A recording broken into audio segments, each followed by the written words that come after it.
आपको सचेत करते हुए सूचित किया जाता है कि आप अपने घर और दुकान को तुरंत खाली कर दें ताकि ध्वस्तीकरण की कार्रवाई कराई जा सके। यह मणिकर्णिका पे जो एक मणि तोड़ते हुए देखी गई, वो तोड़ने का बहुत दर्द है कि वो मणि पे हम लोग का बचपना बीता है, पूरे मसान में हम लोग को बचपना बीता है, खेले कूदे हैं, नहाए धोए उसी मणि पर से कूदे हैं। हम ऊपर से रिकॉर्ड किए हैं छत से।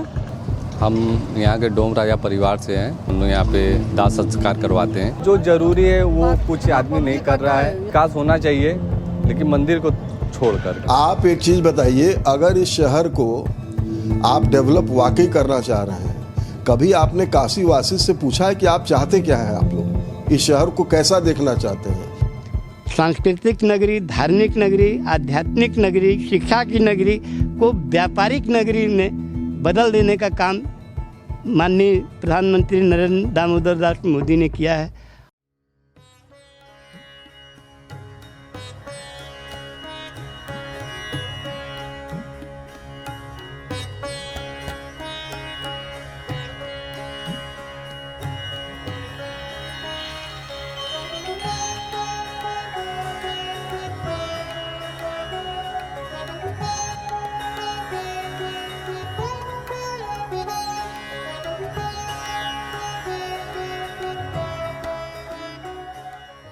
कई साम्राज्य आए, कई शासक गए, लेकिन वाराणसी, बनारस या काशी नाम से जाने जाने वाला यह शहर 3000 सालों से अपने वासियों के साथ अपने स्वरूप में जिंदा है। पिछले कुछ समय से बनारस में आधारभूत संरचनाओं में एक बदलाव लाने का प्रयास किया जा रहा है। जहां सरकार इसे समय की मांग बताती है, वहीं बनारस वासी इस बदलाव को लेकर चिंतित हैं। इसी महीने वाराणसी के मणिकर्णिका घाट पर रेनोवेशन के कार्यों को लेकर स्थानीय लोगों ने विरोध जताया था। मणिकर्णिका पे तीर्थ पुरोहित हैं हम। हमारी कई पीढ़ियां निकल गई, हमारे ज्ञात में तो 4 पीढ़ियां निकल गई, जो चारों पीढ़ियां ही हमारी तीर्थ पुरोहिती करती आई। और यहाँ पर सायुज्य मोक्ष की प्राप्ति होती है। 4 प्रकार के मोक्ष हैं, उसमें से सायुज्य की प्राप्ति केवल मणिकर्णिका से ही प्राप्त हो सकती है। इसके पहले जब राजा महाराजा भी नहीं अपने सत्ता में थे तो पूरा खंडहर था। उन्होंने भी तीर्थयात्रियों के लिए, काशी वासियों के लिए एक अच्छा स्थान बना देना उनका भी प्रयास था। आज की भी व्यवस्था भी यही चाह रही है। लेकिन अब जैसे हम लोगों जो पुरानी चीज़ें हैं उसको संरक्षित तो कर सकते हैं, इतना तो हम लोग कर सकते हैं। विकास का मतलब ही नहीं है कि पूरा विनाश करके विकास, नहीं, विकास पुरानी चीज़ों को रखते हुए विकास करना, ये उत्तम बात है ना। यह मणिकर्णिका पे जो एक मणि तोड़ते हुए देखी गई, वो तोड़ने का बहुत दर्द है। सन 1791 में मराठा क्वीन अहिल्याबाई होलकर ने मणिकर्णिका घाट को बनवाया था। मणि एक गोलनुमा पत्थर का बना स्ट्रक्चर होता है। मणिकर्णिका घाट पर रेनोवेशन के काम में एक मणि को तोड़ा गया था, जिसमें अहिल्याबाई होलकर की मूर्तियां भी थी। अहिल्याबाई होलकर ट्रस्ट के फेसबुक पोस्ट के अनुसार 4 में से 2 मूर्तियों को ट्रस्ट ने रिकवर कर लिया है। उस पोस्ट में लिखा है कि ट्रस्ट के प्रेसिडेंट ने मां अहिल्या से इस शर्मनाक कृत्य के दोषियों को क्षमा करने और उनमें सद्बुद्धि देने की प्रार्थना की है, ताकि वे भविष्य में ऐसा कोई जघन्य कृत्य ना करें। हालांकि उत्तर प्रदेश के मुख्यमंत्री योगी आदित्यनाथ ने मूर्तियों के क्षतिग्रस्त होने के वीडियोज को AI जनरेटेड बताया है और विपक्ष को दोषी ठहराया है। विकास की परियोजनाओं में बैरियर बनने की फिरौती ले रखी है। उनके द्वारा भारत की आध्यात्मिक और सांस्कृतिक राजधानी के रूप में विख्यात अविनाशी काशी को बदनाम करने के लिए यहाँ पर पिछले 11 वर्ष के अंदर हुए समग्र विकास की परियोजना को बाधित करने के लिए जो साजिशें रची जा रही हैं और जिस प्रकार का दुष्प्रचार किया जा रहा है। उत्तर प्रदेश कांग्रेस अध्यक्ष अजय राय समेत 8 लोगों पर मिसलीडिंग कंटेंट फैलाने के आरोप में FIR भी हुआ है। कांग्रेस ने तो सही बात बनारस की जनता और देश की जनता के सामने रख दिया कि ये देखो, ये माता अहिल्याबाई होलकर जी की मूर्ति तोड़ी गई, ये सनातन का अपमान हुआ, ये काशीवासियों का अपमान है और देशवासियों का अपमान है। हर हर महादेव। मेरा नाम, पूरा नाम श्याम सुंदर पाल है। हम भी पाल समाज से हैं और अहिल्याबाई भी पाल समाज से थी। तो हम लोग शुरू से इसी घर में रह रहे हैं। हम लोग शुरू से देख रहे हैं कि वो मणि पे हम लोग का बचपना बीता है, पूरे मसान में हम लोग को बचपना बीता है, खेले कूदे हैं, नहाए धोए उसी मणि पर से कूदे हैं। अहिल्याबाई होलकर ने स्थापित किया है भगवान शिव को खंडित मूर्तियों को फिर से स्थापित किया है। तो इसके लिए पूरे हिंदू समुदाय को बहुत बड़ा महत्वपूर्ण है। इस वीडियो में ये हो रहा है कि जो मणि है, जो लोग बोल रहे हैं ये वाली मणि टूट रही है।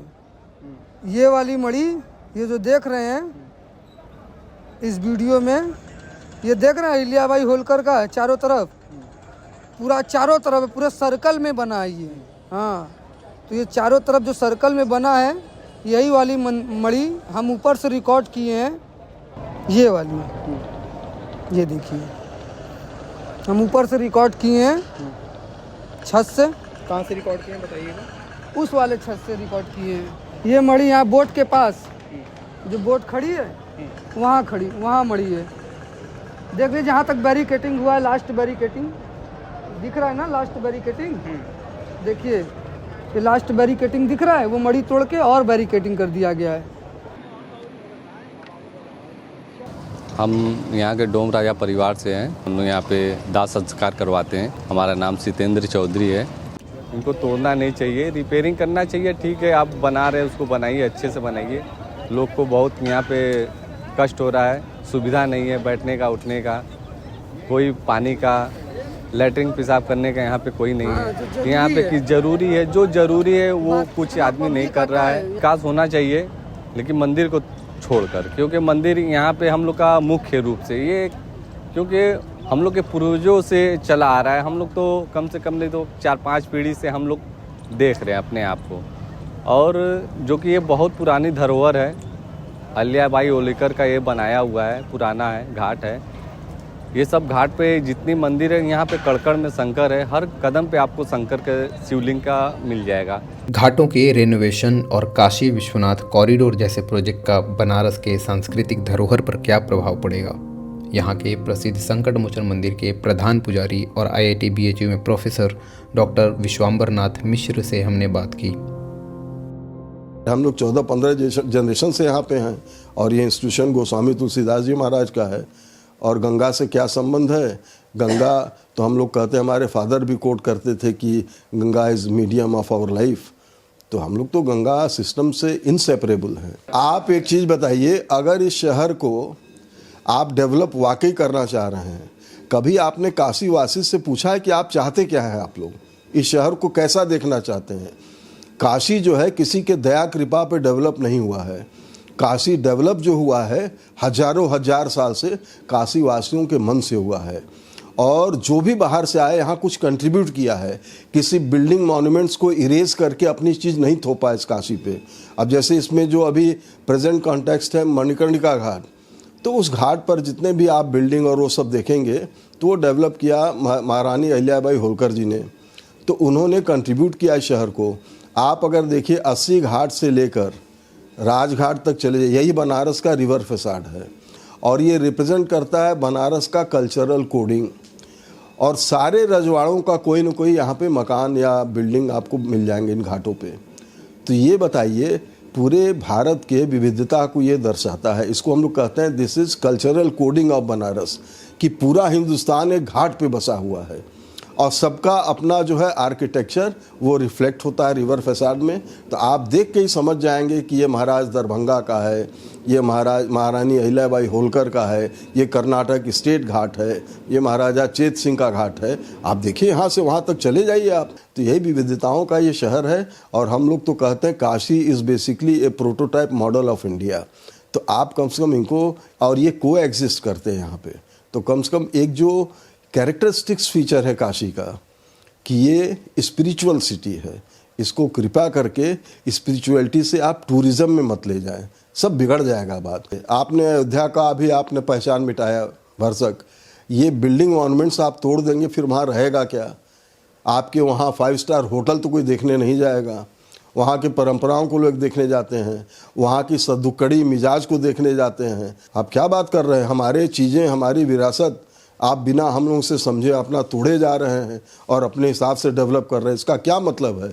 अच्छा, आपने कभी काशी वासी से आपने सर्वे किया है, पूछा है कि क्या आपको ऐसा काशी चाहिए, इस स्वरूप का काशी?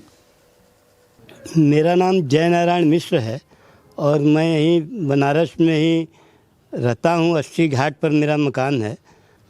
सांस्कृतिक नगरी, धार्मिक नगरी, आध्यात्मिक नगरी, शिक्षा की नगरी को व्यापारिक नगरी में बदल देने का काम माननीय प्रधानमंत्री नरेंद्र दामोदर दास मोदी ने किया है और इस पाप को बाबा नहीं सहन कर सकते। बाबा की नगरी अक्खड़ फक्खड़ जीवंत लोगों का ये शहर हुआ करता था।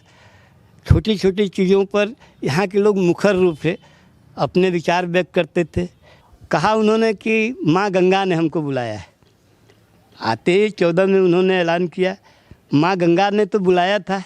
आज आलम यह है कि उन्हीं को कह दिया जाए कि आप एक चम्मच चुल्लू से आचमन कर लीजिए तो वो नहीं कर पाएंगे। गंगा प्रदूषित थी और हैं। यहाँ का जो स्वच्छंद विचरण था, आध्यात्म के तौर पर एक सुबह से शाम तक यहाँ अजान भी होता था, यहाँ नमाज भी होती थी, यहाँ बाबा विश्वनाथ का दर्शन भी होता था। अब आप सोचिए कि एक इसका दिल कहा जाए दाल मंडी को सड़क चौड़ी करने के नाम पर वहाँ उजाड़ा जा रहा है। वहाँ नक्काशी का काम होता था, वहाँ अर्क का काम होता था, चांदी का काम होता था, बर्तन का काम होता था, सब का सब नष्ट हो गया। सोचिए कि कितना बड़ा प्रभाव पड़ा है यहाँ के आम जनता पर। अब उस स्थिति में यहाँ के जो मूल बाशिंदे हैं कुड़ के रह जा रहे हैं, कर कोई कुछ नहीं पा रहा है। बड़ा संख्या 67/1, 43/167, 43/167 आपको सचेत करते हुए सूचित किया जाता है कि आप अपने घर और दुकान को तुरंत खाली कर दें ताकि ध्वस्तीकरण की कार्रवाई कराई जा सके। अगर आप अपने घर को तत्काल अध्यासन मुक्त नहीं करते हैं तो प्रशासन के द्वारा अध्यासन मुक्त कराकर ध्वस्तीकरण की कार्रवाई कराई जाएगी। बनारस के रेनोवेशन के क्रम में ही शहर के सबसे प्रसिद्ध बाजार दाल मंडी के 650 मीटर लंबी सड़क का चौड़ीकरण होना है। यह एक मुस्लिम बाहुल्य इलाका है जो काशी विश्वनाथ मंदिर से लगभग 200 मीटर की दूरी पर बसा है। दाल मंडी का न सिर्फ व्यापार के नज़रिए से बल्कि सांस्कृतिक रूप से भी बनारस को आकार देने में योगदान रहा है। इसी गली में रहते हुए भारत रत्न बिस्मिल्लाह खान काशी विश्वनाथ मंदिर में शहनाई बजाते थे और बालाजी घाट पर रियाज करते थे। 14 फीट की गली को जो है 60 फीट की गली रोड बनाना चाह रही हैं। बनाते बताइए कौन जैसी रोड है जो 60 फीट की शहर के अंदर हो। इससे कनेक्टिंग भी और भी मेन रास्ते हैं जिनको छोड़ करके दाल मंडी को ही क्यों टारगेट किया जा रहा है, ये समझ से परे है हम लोगों के। तो हम लोग का एक स्टे ऑर्डर है कोर्ट के द्वारा कि अगर से आप इनकी चौड़ीकरण में अगर से इनकी दुकानें आप लेना चाहते हैं तो आप ज़बरदस्ती नहीं ले सकते हैं। 2013 के अधिग्रहण के तहत ही इनकी दुकानों को आप हायर कर सकते हैं। देखिए ये मेन रोड तो ये है, ये मकान के अंदर आ गए। मकान के अंदर ये देखिए ये 22 फीट करीब है। ये निशान लगा हुआ है, यहाँ तक तोड़ना चाह रही हैं। वन साइड यहाँ तक ये तोड़ के रोड में लेना चाह रहे हैं। ये वन साइड हो गया। इसी तरह उस बाजू में भी जो है 22 फीट उस बाजू में भी जो है तोड़ना चाह रही हैं। मेरी दुकान कपड़े की है, लेडीज़ कपड़े की है। ये हमारी दुकान 23 साल पुरानी दुकान है हमारी। 23 साल से इस मार्केट में हम हैं। 23 साल पुरानी दुकान है हमारी। सारी चीज़ हमारा परिवार, मेरे साथ 2 स्टाफ हैं, उनका परिवार हम ही से जुड़ा हुआ है। अगर ये ख़त्म हो जाएगा तो हम लोग समझ जाइए एकदम दिवालिये के कगार पे आ जाएंगे, क्योंकि हमारी दुकान भी शून्य हो जाएगी। हमारा रोज़गार, सारी चीज़ें का इंसान ख़त्म ही हो जाएगा। एक तरीके से जाएगा कहाँ जब प्रशासन या शासन हम लोगों के बारे में नहीं सोचेगी। हमारा नाम गयासुद्दीन खान, दाल मंडी से जो है पैदाइशी रिश्ता हम लोगों को है और हम उस गली में रहते हैं। ये जो बगल ही में गली है, बीकाशा गली, जिसमें भारत रत्न बिस्मिल्लाह खान रहते थे कभी हैं। तो हर शख्स का जो आसपास के जो हम मोहल्ले हैं सबका जो है वास्ता गली से है। अब इसे ख़ास करके जो चाहे मतलब जो ईद हो, बकरा ईद हो, सारे सामान उनको जो है इस रोड पर मिल जाते हैं। चाहे सेवइयाँ हो, जो है खजूर हो, चीनी वगैरह कपड़ा दफ्तर सब मिल जाते हैं। तो ज़्यादातर लोग जो है ख़रीदारी के करने यहाँ आते थे। परसों का वाक़या है कि गंगा घाट का तो ऐसा विकास तो हम जो है हमारी समझ में नहीं आता कि जो मतलब पुरानी यादगार चीज़ें हैं उनको भी तोड़ कर ख़त्म कर दूँ। और जहाँ तक दाल मंडी तो जो है चौड़ा करने का सवाल है। तो थोड़ा थोड़ा चौड़ा करने में जो है मुझे हम भी साथ में हैं। अभी से 5-5 फीट लो भाई, 5-5 फीट, 5 फीट जो है इधर से, 5 फीट उधर से, तो वहाँ तो जो है 21 फीट। तो मुझे आधी इमारत या कुछ लोगों की तो आप समझिए कि जो समय ख़त्म हो जाएगी। वक्फ बोर्ड में तकरीबन 6 मस्जिदें हैं जो मेन रोड पे है। 2 मस्जिद गली में है। 8 मस्जिदें हैं जो उसके जद में आ सकती हैं। उसके अलावा करीब 4-6 मकान वक्फ है। 4-6 मकान वक्फ है। एक स्कूल वक्फ है, अमीरिया इस्लामिया जिसका नाम है, अमीरिया इस्लामिया गर्ल्स स्कूल है। और एक मरियम हॉस्पिटल है, वो भी जद में है। यानी बहुत नुकसान होना है सब मिला करके। ये सब पब्लिक के इस्तेमाल में है। स्कूल पब्लिक के इस्तेमाल में है, मुसाफिर खाना पब्लिक के इस्तेमाल में है, हॉस्पिटल पब्लिक के इस्तेमाल में है। बनारस के आम बासिंदे नाखुश हैं, मंदिरों के पुजारी नाखुश हैं, व्यापार को क्षति हो रही है, आध्यात्मिक जनता सहम गई है। फिर सवाल यह है कि ये रेनोवेशन किसके लिए है, ये चौड़ीकरण किसके लिए है। द वायर के और वीडियोस देखने के लिए सब्सक्राइब करें और बेल आइकन पर क्लिक करें।